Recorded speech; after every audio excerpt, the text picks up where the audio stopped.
Good morning to you from Australia on Ashes Eve. In just under 26 hours' time, the first ball of the 2021-22 Ashes will be bowled in Brisbane, and it is breakfast time here in our favourite cafe on a sunny morning with the sea glistening at the bottom of the road, blue sky overhead. It's what Australian weather is supposed to be like, but it hasn't been. It hasn't been like this. Tavis, I'm not rubbing it in, I'm sorry. But it hasn't, if it's any comfort to you, it's not been like this over the last week or so, and it's probably not going to be like this in Brisbane over the next few days either, which makes this whole series really unpredictable. As you've heard, we've got Phil Tufnell, who is with us in spirit, if not in person. He's in London, but with me outside the Tropicana Cafe, drinking his coconut water, is our cricket correspondent, Jonathan Agnew. It's rather good, actually. Jim Maxwell is fully fueled up on coffee this morning. Hello, Jim. Yes, I've had my hit. I might have to have another one to keep me going, but it's nice to be sitting here. And in fact, if I look across the road, I'm thinking I could be with Steptoe and Son or some sitcom. Look at the name up there, Crumblin and Company, solicitors and attorneys. That's a beauty. Let's hope that is a name which doesn't have reflections in England's batting lineup at any stage over the next couple of months. But it is a really unpredictable series, isn't it? And it's interesting because I've been looking at the piece that's on the BBC Sport website at the moment, where we've all been doing our predictions. We've all been kind of trying to decide what the series score is going to be. So let's go in with that straight up. I should say that nobody, English or Australian, has gone with an England win. But you and I, Aggers, have both gone for 2-2. Yeah, I couldn't really think of anything else, really. No, I don't know. Splinters coming out of your No, none of that, Jim. No, I think England will win 2 games. I think Australia will win 2 games. It's going to rain somewhere and there'll be a draw. That's what I worked on. But there's so much uncertainty about every aspect of this series, not least where the games are going to be played. So part of my 2 for England was the fact that there might be 2 day-night games. Which would suit England. I'm not saying they'd win them necessarily, but it certainly brings it up. And the weather in Brisbane, as we know, over this next week is giving the likelihood of rain every afternoon on a pitch that clearly hasn't had much preparation. So how England pick their team, I mean, I can't see them picking a spinner under those circumstances. But I do see if it's humid and a bit of green in the pitch and a bit of damp, anyone could get rolled on that. So I'm backing England a bit to do well there. So it does feel, I spoke to Joe Root yesterday, it does seem as if things have levelled up a bit with the lack of preparation, with the weather, and with the fact that Perth, which is England's nemesis, has now officially been struck off. So there are, you can see a bit of a shift towards England there. What have you gone for, Jim? Well, I won't say the McGrath line 5-0, no. But I think as Australia's probably got the better balanced, more potent bowling attack, particularly with Cummins and Hazlewood. And I would think Australia's probably going to win this series somehow, whether it's 3-0, 2-0, 3-2 or whatever it is. I think on the evidence we're looking at going into this series, I'd reckon Australia's going to win it. But Aggers is right. That's why we love Test cricket, and particularly this particular Ashes series with so much weirdness, bizarre stuff going on in the sideshow that leads into the actual playing of the game. We don't know. Is Stokes going to be a factor in this series? Will he get warmed up? How can he not be? How can he not be, Jim? Well, he hasn't been playing. How much can he bowl is certainly an issue. And that will define England's team tomorrow. I mean, Australia got 5 left-handers in the top 7. Why wouldn't you play Broad bowling around the wicket with Robinson and Wokes at the lefties? You knock them over for 100 on a good day of seam stuff in Brisbane. So, look, there are so many unpredictable issues with this team, and we can't even say for sure, as we'd like to, being Aussies, that Smith and Labuschagne are going to dominate the series. Well, Steve Smith is on the front of the Daily Telegraph this morning here in Sydney. Pom's plan to bowl us over. He says the Poms are coming straight for Steve Smith. Well, it's fairly obvious, isn't it? What else are they going to do? Trying to give him 300? I mean, Pom's plan to bowl us over. I mean, that's kind of what the game's about, isn't it? Yeah, it's kind of stating the bleeding obvious, isn't it, really? But they say, it's simple, but it's worked for New Zealand and India. Bowl straight, keep it tight, take the offside out of play. And that's the point, isn't it, as well, Tuffers? Because this is not an invincible Australia. This is not Fortress Gabba, as it has been in the past, because the last time Australia played there, they lost to India. So what's your prediction? Well, I've listened to the boys there, and I'm kind of with them as well. I'm a little bit on the fence, but you just feel Ashes down under. It's so hard to go and win there. I know it's Joe Root's second time. Is he going to be able to do it and what have you? I think that the conditions do level it up in England's favour a bit. You know, you usually go down to the Gabba, it's hard and quick and bouncy, but if there is a little bit of lateral movement, it can nip about a bit. I think that comes into England's favour as well. I think it's going to come down. It's going to come down to the batting, isn't it? Who's going to get the most runs? I fancy both sides. You know, bowling attacks are pretty strong.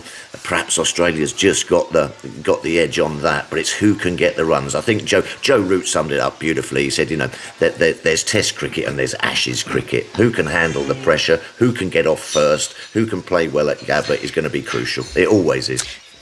Let's hear from Joe Root, shall we? He had a chat yesterday, as you mentioned, to Jonathan Agnew. It's very different to any series that we've ever encountered before, but it's the same for both teams. It'll come down to how we've managed it, and I feel like we've done everything we can to ready ourselves as best we can. You know, it doesn't necessarily mean it's a bad thing. You know, as a team, they're coming off a very similar sort of build-up and minimal cricket themselves, and we've tried to use the limited opportunities we've had outside to give ourselves as much information about conditions, about the different challenges the series will present. I think that's all you really can do. And match fitness, Joe, I'm talking about the bowlers now. I mean, I saw Stokes got a few wickets the other day in the warm-up match. I mean, is he match fit to bowl? In terms of what we normally have workloads-wise going into the game, we've not had that in terms of game workload, but we try to replicate as best as we can. In terms of Ben, you know, he's done everything he can to get himself in the best physical shape possible going into things, and so have the rest of the bowlers. Trying to simulate things, trying to get workloads in different ways, miles in legs through walking around Brisbane, you know, trying to simulate a full day in the field. There's been a number of things that we've tried to do to sort of load ourselves ready physically. Is Stokes selectable as a frontline bowler in your view? Well, yeah, Stokes is available for selection, and whatever role he plays within the team, you know, he adds a huge amount. He has been bowling. His workloads have, through the opportunities he's had, he's got them up as best he can, and you know, I'm sure he'll play a big part for us throughout the whole series.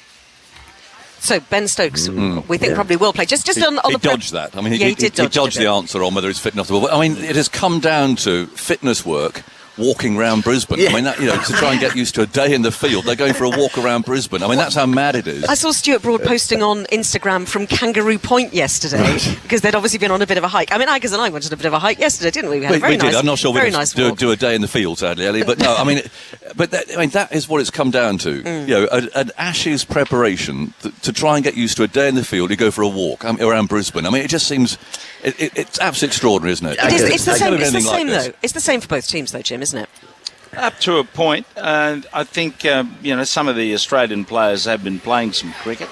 In terms of red ball cricket, not a lot.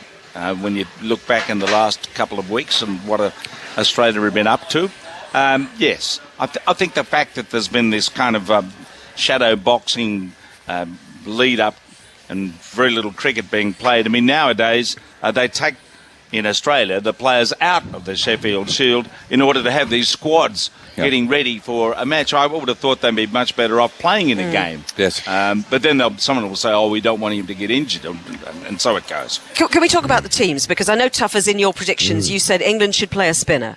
What are the odds of them playing a spinner, do you think? Yeah, I think it's looking more and more unlikely now, isn't it? I know that Lyon will play and he's very experienced in those kind of conditions, but poor old Jack Leach, he just never seems to get a game, does it? The weather gods are against him, the pitch gods, the balance of the side gods. He never seems to get a run out. But I've seen a few posts of the pitch.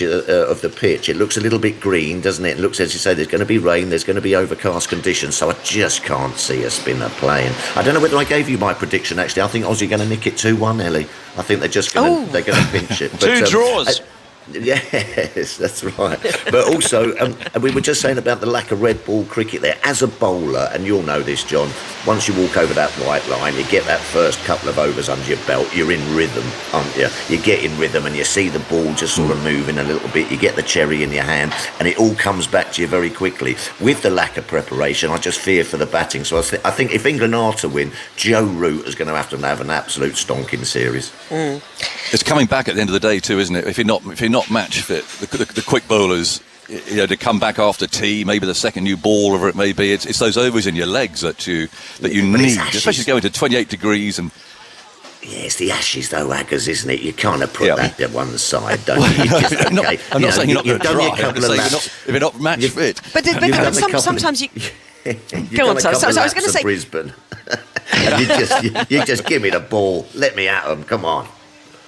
Sometimes, though, you get that sense, don't you, that Tuffers, that people are trying too hard. And Joe Root has said this as well, that he's not enjoyed it in the past. It's been too important. It's been too much of a big thing.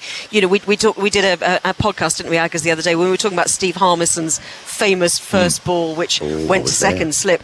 But it's just that pressure can get to you. What is that like on the first day of an Ashes series, and you just think, wow, everything's been building up to this? Well, it is pressure, and that's what it's all about. As you say, it's how your careers are defined, isn't it? For some reason, everyone sort of looks at Ashes and how you perform in that, about, you know, what your test sort of career is all about and how you can handle that pressure cooker. So it is all going to be about that, and it's all going to be about, as I say, for me, the batters. Can they get on top? Can they bat for long periods of time against the likes of Cummins, Hazelwood, Stark and Lyon, instead of just going out there and sort of getting 20s and 30s? Do you remember last time at the Gabba, James Vince scored a fantastic 80 and then got run out?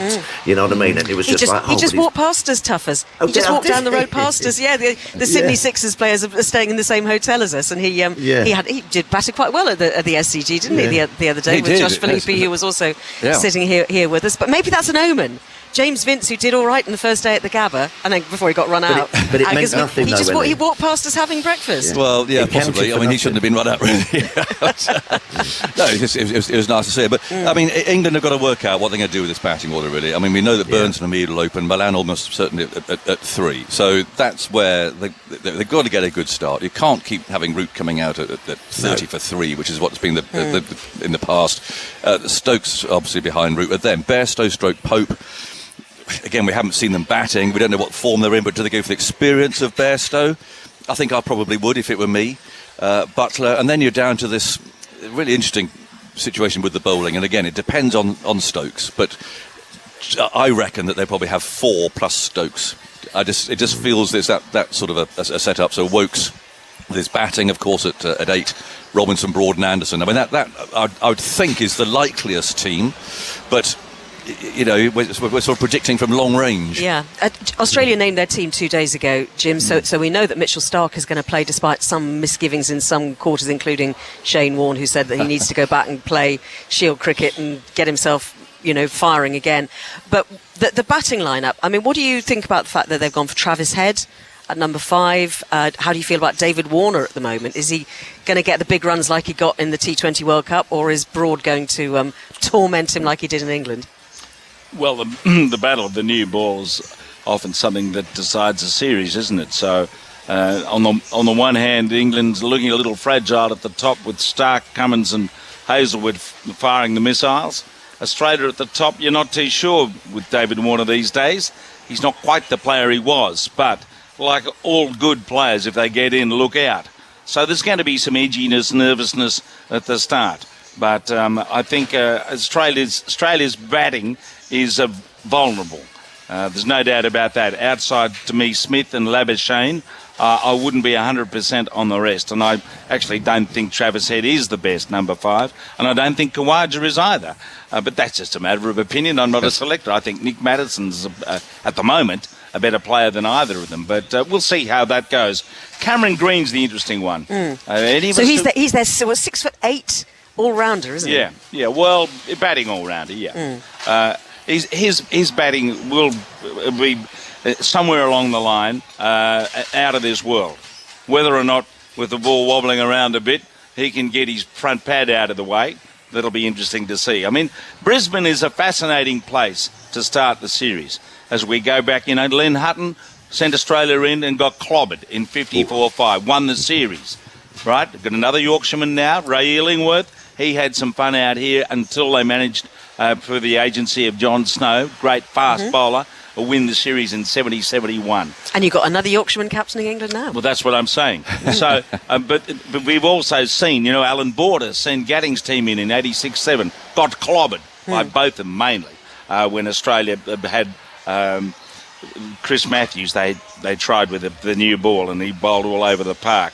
Nasser Hussain sending Australia in, and you remember that? De Freitas being smashed first ball by Slater for 4, and that made a statement. What Australia's been doing mainly in the last few years, though, in the shadow boxing up to the Test match, is make a statement, right? They've named their 11. England still, they don't know what their best 11 is. No. So, I mean, that sort of uncertainty going into a series isn't good for England's confidence, I would have thought. And they've been under the radar. I mean, what's interesting is on a usual series, England will arrive in Perth and they'll have 3 first-class matches. I mean, they often lose one of those, and then the press pile in and the Aussie media gets going and the Poms are useless, and they haven't had any of that this time because they haven't played any games, but they've also been under the radar. It's all been very quiet, hasn't it? I mean, it's on the front page today, but it's been nothing like that very hostile build-up to a first test that we're used to, Tuffers. No, that's right. That game's usually at Lilac Hill, Aggers, isn't it? Yes. I mean, Delis Nilly comes out, gets 4 for 30 or something. I've played in a few of them myself. So they're lively games. Yes, they are lively, but you're right, it has sort of like taken a little bit of time, but I mean, as you say, Christmas is just round the corner, but I am so excited for tomorrow. I think Ollie Robinson for our boys is going to have a big series as well. I think that these kind of conditions might just play into his hand. Bowled beautifully in the summer, didn't he? Tall, gets that bounce and can hold that line. You were mentioning there, really, about, cutting off Smith scoring shots. You need bowlers who can do that. And I think that Wokes and Robinson, as the first and second chain, so to speak, can hold that line against him and just keep ploughing away outside the off stump. Because I sent you a link last night, didn't I, to an article about balls, because the Kookaburra Ball apparently is a bit different this series. I think it's the same one as they used against India, but it's a bit the ridge. There's a kind of a plastic sort of ridge underneath the seam, which will make the seam stand out a bit more, and it's got more lacquer on it. They're trying to make it do a bit more, which is I think a good thing, because generally Kookaburra balls here do get a bit soft, and they don't help the bowlers very much. And obviously, back at home with the Dukes, it probably works the other way around. But it's interesting that they are trying to make that Kookaburra ball, be a bit more helpful for the bowlers. And if the Gabba pitches as we think it could be, then there could be some interesting deliveries flying around. The best Kookaburra ever used, and I say this as a totally unbiased Australian, was in 78-9, right, when England won that series enormously. And they used a Kookaburra ball. It was Rodney Hogg's first series with a slightly raised seam. And Mike Hendrick was doing a bit. So if it's a slightly raised seam on the older ball, the original ball, then England they might have an advantage with their accurate probing seaming attack. Yep, absolutely. Well, maybe that takes a few draws out of the equation then. Maybe we don't have draws anymore. Well, very infrequent. Yes, it's not. So we have abandoned matches. Sometimes, don't we? Yes. Well, and it could, and we don't know about the weather. As we said, I mean, going back to the uncertainty really at the start of this, the fact that it was announced yesterday that Perth is not having the 5th test, because I mean, this is all down. So people who are confused about this, I mean, you're not alone in being confused, because we have, since we've got out here, the quarantine rules have changed, the border rules have changed. Queensland are opening up now, so we're in 6 republics in a federation. Remember that? Yeah. Right? And when you have a pandemic, the states take over and they can tell the feds to buzz off. And that's which is effectively what Western Australia did. They said, we don't want anyone in here. We don't want anyone in here. Again. Unless they voted. I didn't know this. They voted to secede Western Australia in 1930s. 8th of April 1933, they voted 2-1 to secede from the Commonwealth. They declared UDI over there, aren't they, more or less? Yeah. And the Fed said, sorry, you're not allowed to secede. So it didn't happen. But that's the whole history of this line about Western Australia seceding from the Commonwealth. Yeah. So Western Australia, very much exceptionalism, but then Queensland have been very strict with their rules as well. Yeah. So we'd have done. So the reason we're all sitting here in Sydney is that we every other broadcaster has opted for the doing the first test match off TV rather than doing the 14 days quarantine. TV from Melbourne, radio from Sydney. Yeah, that's fine. We're kind of spreading the love across the whole of Australia at the moment. Although we will obviously miss being at the Gabba for that first ball. We will. But the thing is, now Queensland say they're going to reopen on the day after the test match ends, which is really useful. Perth said yesterday, well, maybe we could have the slot which the Adelaide Test has, so people can go from Queensland to Western Australia because that's a low risk to low risk. And South Australia said, nah, forget it. And everyone else said, forget it. So where is the fifth test going to be, Jonathan? In your opinion, I mean, look, according to the report don't sit on the fence. I'm going to ask Jim this in that case because Jim never sits on the fence. So headline: stick a pen in it. Yeah, well, cashed up Tasmania's bid for test. Oh. So according to the Telegraph this morning, Jim, they're prepared to pay $5 million to host the test match in Tasmania. Who's paying? Well, Tasmanian government apparently. Really? The trouble with Hobart, if it happens to be, and we don't know what's going to happen, if it's going to be a deciding test for the series, you can only get 14,000 people in the ground. And I'm sorry to say, historically, Tassie people don't watch test cricket. They'll go and watch the Big Bash, the Aussie rules. But they couldn't even fill the ground when Ricky Ponting played his last test at that ground. So that's the problem. They get the sympathy vote, yes, with all the stuff going around with Tim Payne and the fact they lost the test match against Afghanistan. But commercially, you've got to go and play Melbourne or maybe Sydney. England won't mind playing in Hobart, though. I mean, if the match moved to Tasmania, England would be perfectly happy about that. And toughest potentially. So the other option seems to be a day-night game in Melbourne for the fifth test. So 2 day-nighters in the series. Well, that would two be there lotteries. again. Two flip-of-the-coin games. Yeah, absolutely. And I think that comes down to England's favour. What England don't want is that Australia's superior bowling attack, bowling on flat pitches. It's as simple as that because they will out-bowl England's attack. Bigger, taller, stronger, faster. So, I think England will be absolutely delighted to have 2 pink ball games. The ball's going to zip about. And as Jim said there, it's a little bit of a toss of the coin and out you go. And hopefully it comes down on your side. So, so many things are up in the air. As you say, we don't even know where the fifth one's going to be. I mean, amazing. Yeah, but I mean, we feel so lucky, don't we? I mean, let's just kind of sum up what this means. Because to be in Australia, I said at the top, we wish the Barmy Army were here. Although actually, I just had a message from the Sydney Barmy Army, so I'm sure that they'll be sending people to the test in Sydney. I'm sure the Brisbane Barmy Army will do the same at the Gabba. So even with the border restrictions and people not being able to fly in, we are so lucky, Aggers, aren't we? Because at the moment, this feels like a really, really unpredictable, potentially exciting Ashes. Yeah, absolutely. I mean, we have missed the build-up. There's no doubt about it. And the build-up of any big sporting event is part of what it's all about. And certainly the build-up normally to Brisbane is fantastic. And we'd be there now and they'll be watching the nets and you'll be trying to predict who's going to play tomorrow and all that sort of thing. So, yeah, it is weird to do it this way. Let's hope that the borders do stay open and that we can catch up with the tour properly after this test match. But they've got to play this test yet and it could go either way. Jim, what do you think?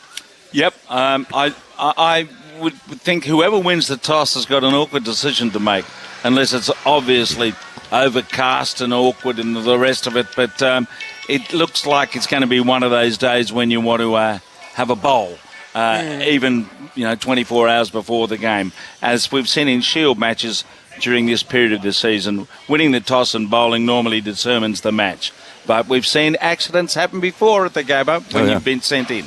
Yeah. Toughest final thought from you. Watching from home, so you're going to be part of the team. So you've not come out to join us, but you're with us. Well, you're with us there during the night with Daniel Norcross, aren't you? During the first test. Yes, we're in the broom cupboard up in the BBC. We've got our kettle and our biscuits and our crisps and everything to keep us going through the night. As you said, just can't wait for it to kick off tomorrow. Very, very exciting. I think it's just what cricket needs at the moment. Some good, hard-fought Test cricket. England versus Australia. It doesn't get any better. Can't wait.